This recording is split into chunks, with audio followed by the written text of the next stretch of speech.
Friends, we're at a key moment in history, and it's a moment of incredible invitation, beauty beckoning, opportunity to create literally heaven on earth, a kind of utopia. And at the same time, literally the gates of desperate hell are opening beneath us.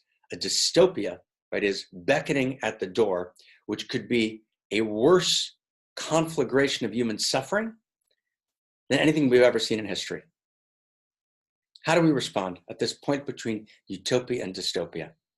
There's only one way to respond, the way we always have at key moments in human history. We have to participate together in the evolution of love. And the evolution of love is the evolution of consciousness and culture. And the way we do that is by reimagining, right? Reimagining based on the best sciences, interior sciences and exterior sciences, what it means to be a human being. We have to reimagine our universe story. That's the first key. The first key is reimagine our universe story. The second key, which is emergent from the first, is we reimagine our narrative of identity and our narrative of power. 3, we have to actually articulate new practices that internalize, right, this reimagined universe story and this reimagined narrative of identity. 4, we need new maps, right, that actually instantly, symbolically transmit this meaning, right? And 5, we need a new vision of what it means to come together, a new vision of community, a new vision of relationship. So let's talk very briefly, right, very succinctly, right, my heart to your heart, about what this might mean. Right, let's start really simply, right? What's our universe story? So we know 2 things. We know, 1, that right underneath the thin veneer of material reality, spirit lives, consciousness lives. The ceaseless creativity of cosmos is alive and breathing. So we can feel, right, the outrageous love, the evolutionary love that drives the whole thing. Second, we know that reality is evolution. Now, that's not a fact out there, but that's an interior realization. What does evolution mean? Evolution means that reality is not a fact, it's a story. Now let's put these 2 things together, right? If we actually get that right underneath reality, there's consciousness, there's suchness, there's essence, which was the great realization of all the great interior sciences all through history based on their deepest interior experiments. If we really get that and we get reality's evolution, then something gorgeous emerges that's going to change your life and mine as we live it into fruition. Here it is. Reality is not just a fact, it's a story. It's not an ordinary story, it's a love story. It's not an ordinary love story, it's an evolutionary love story or an outrageous love story. So what does that mean? So ordinary love and outrageous love, or ordinary love and evolutionary love, aren't the same. Ordinary love is a particular cultural construct. It's a cultural construct, it's a strategy of the ego that seeks a way to bond and survive, that seeks status, that seeks security. And it's legitimate, it's valid. But that's not outrageous love. Outrageous love, or evolutionary love, is what Tagore was talking about when he said, love's not mere human sentiment, it's the heart of existence itself. Or Dante, when he talks about the love that moves the sun and other stars. So evolutionary love, outrageous love, that's eros. That's the eros that's prior to the 4 forces in physical cosmos, the strong, the weak, the electromagnetic, and the nuclear. But prior, that which animates all 4, that which drives, animates, suffuses the ceaseless creativity of cosmos is eros. And eros is that experience of radical aliveness, seeking, desiring ever deeper contact and ever greater wholeness. Reality is eros, driven by eros, all the way up and all the way down. Reality is evolutionary love. Reality is outrageous love. It's an outrageous love story. Now, what does that mean for you and me? So let's really get this. We're personally implicated in that story. My love story is chapter and verse in the evolutionary love story. Because who am I? Who am I? Right? That's the second key, the second question. The first question is a universe story. The universe story is we live in the universe, colon, a love story. That's the essential nature of the universe. It's not a Harlequin romance. It's a love story that has agony and ecstasy. It has attraction and repulsion. It has dissolution and construction. But it's a love story. The arc of reality moves towards higher and higher levels of creativity, uniqueness, consciousness, elegant order, or we might say higher and higher levels of care, concern, depth, beauty, truth, and goodness. It's a long arc, but when you look at the long arc, it's indisputably clear. Reality didn't stop at carbon, right? It didn't stop at cells. It didn't stop at plants, right? It's an evolution to higher and higher levels of complexity.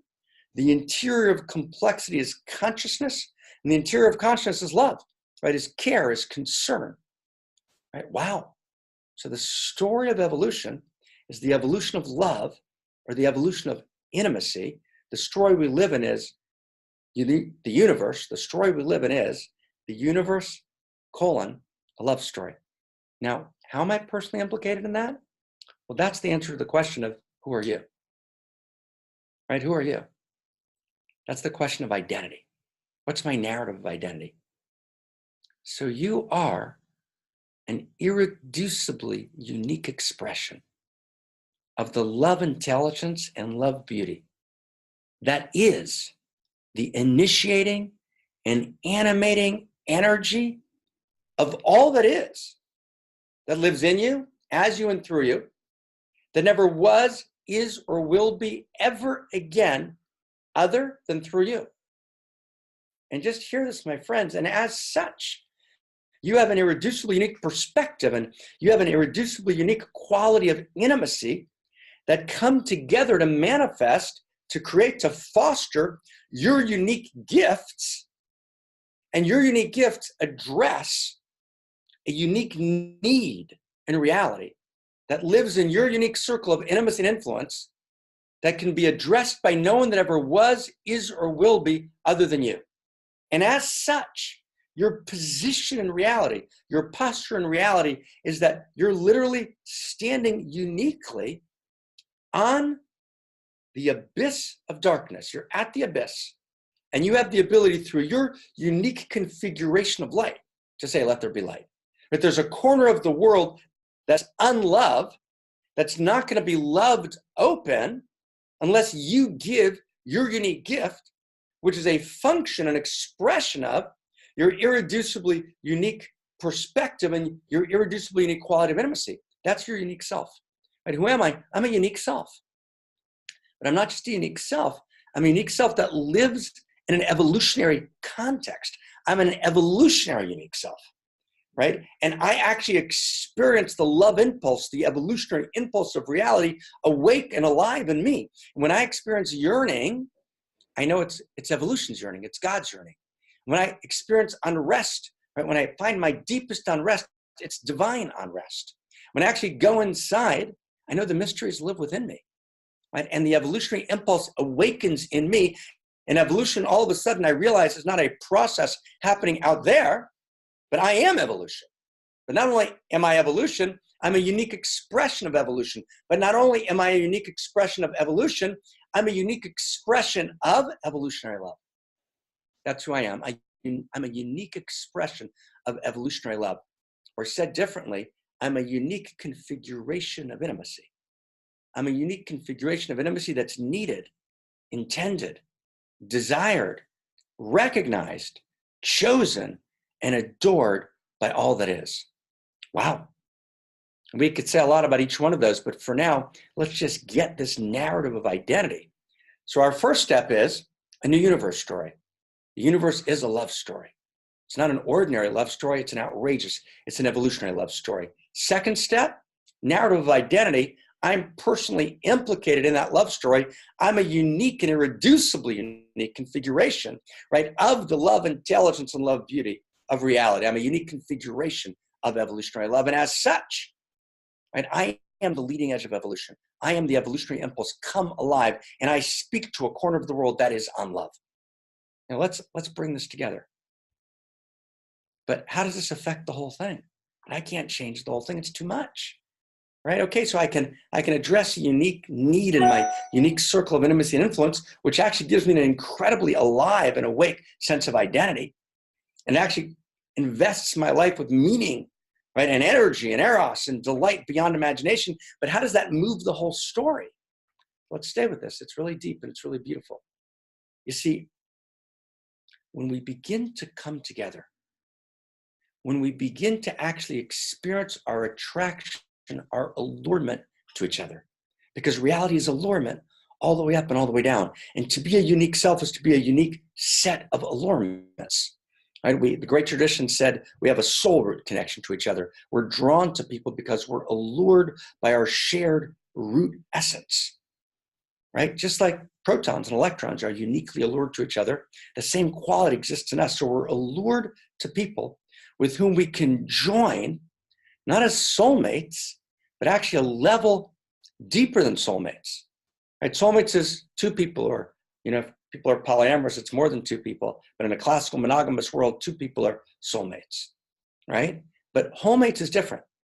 Wholemates is we have this deep, profound heart connection. We're evolutionary partners, but we're not just looking deeply in each other's eyes, we're looking at a shared horizon. And we're allured to create together, right, in order to participate in the healing of transformation of all that is.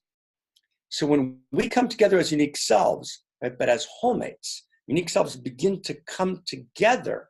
We begin to form community. We move out of our separate places and we begin to play our unique self instruments together. There's a new emergence, a new configuration of intimacy that becomes available in the world, and that is unique self symphony. And unique self symphony is not just one individual speaking from and to that particular edge of abyss of darkness and saying, let there be light. But it's actually we come together in an evolutionary we space, each of us playing the different notes in our unique self symphony, and together we pool our collective energy that's available. We can find each other now through the internet, which is the noosphere of the planet. We can actually come together, pool our energy, our wisdom, right, and emerge a kind of collective intelligence, right, and collective love that was never available before in history.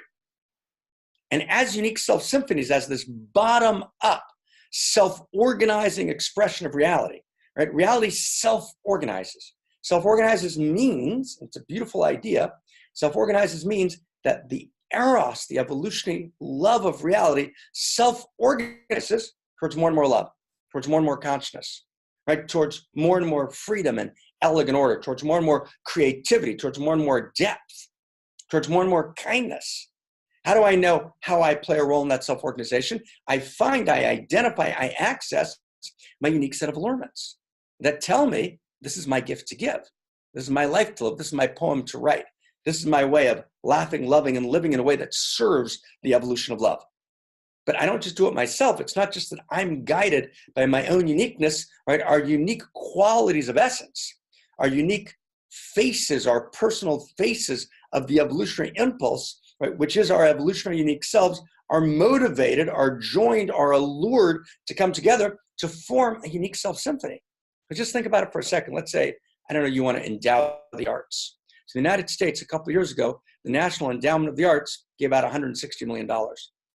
But Kickstarter campaigns for the arts, that same year gave out $200 million. Now, Kickstarter is not quite a unique self symphony, hasn't quite, but it's in that direction, where we self-organized in the noosphere, right, to support the arts in this bottom-up self-organizing way, in a way that wildly exceeded by $50 million in its first year, right, that which the national institutions in a downturn, in a top-down motion were able to do. So think about a self-organizing universe. Think about a reality in which we all recognize and realize, who am I? I'm a unique self. I have a unique gift to give that no one else in the world can give but me. That's a function of my unique set of allurements, of my unique configuration of intimacy. And then I join together with you, and we create unique self-symphonies that are powered, right, by the unique music, right, of evolutionary love. All of a sudden, we begin to get an image, right, a vision of reality. It's wild. It's stunning beyond imagination. When Da Vinci was sitting in Florence at the start of the Renaissance, and the Black Death had swept Europe, and decimated and at levels of hunger and pain and paralysis and suffering that were unimaginable. Da Vinci tragically couldn't go and feed every house. What Da Vinci could do and what the Renaissance could do was tell a new story, which integrated the best science and the best of spirit, right, and wove it together, wove the different parts together in a new story. And new story is a new configuration of intimacy. Because what is intimacy? Intimacy is when parts come together and they form a new whole greater than the sum of the parts. That's what a new story is. A new story is a new configuration of intimacy. You see, friends, the crisis at its core is a crisis of intimacy, right? It's always a crisis of intimacy, right? Right? All crisis is an evolutionary driver, absolutely, but every crisis is a crisis of intimacy. And intimacy means, number one, intimacy with myself. Who am I? Intimacy with my world, right? Where am I? Right? And then what's there to do? Right? How do we come together and do it together? Right? The way we respond to outrageous pain, which is a failure of intimacy, is through a restoration of intimacy, through outrageous love. Right? To be an outrageous lover is to tell a new story. To be an outrageous lover is to commit outrageous acts of love. But which outrageous acts of love? Those which are a function of my unique self. To be an outrageous lover is to come together and form a we space, a unique self symphony, a bottom-up, self-organizing explosion, right, of evolutionary love that's generated locally. Right? In every community, unique self symphonies begin to form and guide the next steps in the emergence of government and the emergence of medicine and the emergence of law and in the emergence of relationship and the emergence, right, of spirituality and the emergence of new infrastructures. That's where we're going, right? It's unbelievably exciting, right? We're at a moment in which in the great evolutionary love story, we can write an entirely new chapter where we up-level what it means to be a human being, right? The question is only one question, friends. Right? Are you ready to play a larger game? Right? Are we ready to play a larger game together? Right? Are we ready to participate, right, in the evolution of love? Thank you.